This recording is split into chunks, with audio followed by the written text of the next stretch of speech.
Selamat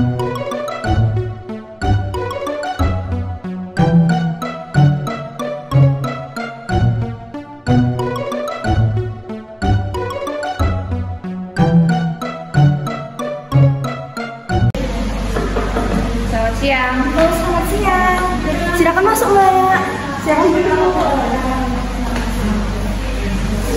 Jangan dulu, Mbak, dulunya.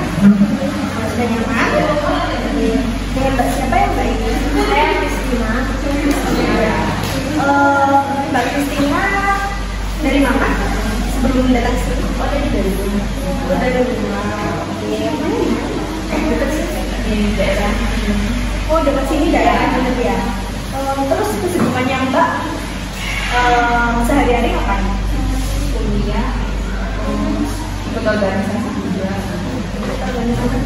Kuliah di mana, Pak? Di ini Pak. Ini Pak. Adi Buana. Iya, Adi Buana. Adi Buana. Yang dekatnya Cito itu ya? Iya, tapi saya yang di kampus Nadonya. Oh, yang di London ya. Jurusan apa, Mbak? Saya jurusan pendidikan bahasa Indonesia. Bahasa Indonesia. Oh, tadi kan Mbaknya udah bilang kalau mengikuti organisasi. Organisasi apa, Mbak? Hima bahasa Indonesia. Lima bahasa Indonesia. Udah berapa tahun? Maksudnya periode Sudah 2 periode. 2 periode ini. Divisi apa, Mbak? Saya bisa bilang yang periode pertama itu kesejahteraan, yang kedua kreativitas ini. Kan kalau saya kan nggak tahu yang Mbak tentang bahasa Indonesia, baru dengar kreativitas ininya. Itu apa yang ada? Itu kayak membuat apa ya, pelatihan gitu. Misalnya mulai dari kayak bahasa Indonesia kan identik sama kayak penulisan kayak gitu, nulis puisi, cerpen, terus kayak karya ilmiah gitu. Oh, nanti ada prokernya. Ya, ada pokoknya. Kalau prokernya itu biasanya ada lomba-lomba atau hanya webinar? Ada juga. Biasanya lombanya buat anak SMA. Terus kalau webinar itu masuk ke divisi Mbak atau? Bukan masuk di divisi lainnya. Oke. Mbaknya kan organisasi yang otomatis kan apa ya, komunikasinya baik. Berarti Mbaknya hanya Hima aja atau ada organisasi yang lain? Hima aja sih. Hima aja. Oke. Sebelumnya Mbaknya datang ke sini, apakah ada yang mau diobrolin? Apakah ada yang mau diceritakan sama saya? Ada sih. Ada. Kalau begitu, Kebetulan saya lagi merasakan di masa yang kayak apa ya, gak percaya sama cowok gitu. nggak percaya sama cowok. Sebelumnya Mbak udah pernah melakukan proses konseling? Belum. Jadi ini yang pertama kali ya. Oke, baik. Saya akan jelaskan proses konseling ya, Mbak. Proses konseling ini adalah saya sebagai konselor, Mbaknya sebagai konseling. Dan proses konseling ini konselor hanya sebagai fasilitatornya Mbak. Selesai dan tidak selesainya masalah Mbak itu tergantung dengan Mbaknya sendiri. Apakah sudah paham? Sudah paham. Baik, di proses konseling ini tidak bisa dilakukan satu kali pertemuan, Mbak. Kita memiliki beberapa pertemuan untuk menyelesaikan itu tadi ya, Mbak. Dan saya memiliki waktu dalam proses konseling ini 30 menit sampai 45 menit. Mbaknya memilih waktu yang mana? 35 menit. Oke, 35 menit ya, Mbak. Untuk proses konseling selanjutnya di minggu depan Mbaknya mau hari apa? Ada hari Senin sama Selasa. Mbaknya mau hari yang mana? Dari Senin aja. Senin ya, Mbak. Di jam saya free-nya sampai jam 5 aja kok, Mbak, jadwalnya. Mbaknya mau milih jam berapa? Siang sekali jam 1.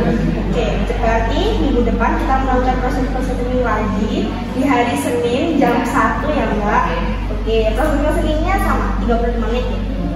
Oke, jadinya besok kita akan melakukan proses konseling lagi di hari Senin jam 1 30 menit. Oke, baik.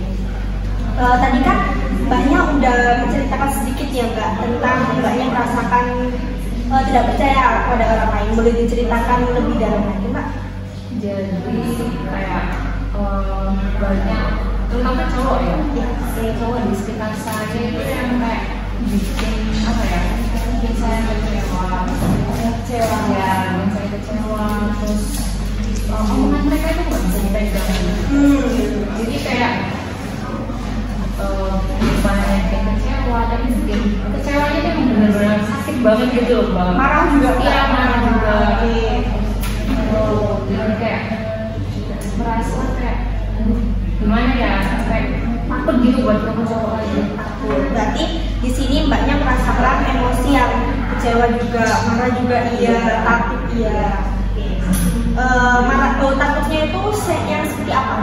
Yang sampai mbaknya itu membatasi diri untuk tidak bertemu dengan cowok lagi atau bagaimana? Iya sampai kayak gitu, sampai kayak gitu, terus sampai menyalahkan diri sendiri kenapa kok itu bisa terjadi misalnya. Mbaknya juga menangis atau tidak? Menangis. Ya. Mungkin menangis itu hal yang wajar ya untuk kita perempuan. Oke.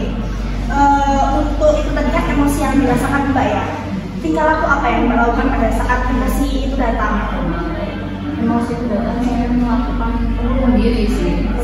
Oke. Mbak berani untuk keluar gitu, ketemu bersosialisasi sama orang-orang. Lebih ke menghindar ya? Iya menghindar. Kadang ada cowok lain, maksudnya dalam organisasi ya kan, mbak kan berorganisasi, cowok sama cewek kan otomatis gabung kan. Terus kadang kan ada yang cinlok ya kan lah, ada yang cinlok. Terus habis itu si cowok deketin mbaknya bersikap seperti apa? Menjauh, menghindar. Kayak apa?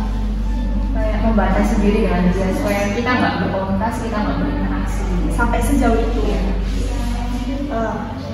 Untuk permasalahan mbak yang seperti ini, ada peristiwa apa sampai mbak tidak percaya dengan cowok, tidak percaya dengan orang lain? Itu ada peristiwa apa? Apakah ada peristiwa yang sangat benar-benar mbak sampai hati mbak itu sesakit itu? Diselingkuhin sih mbak.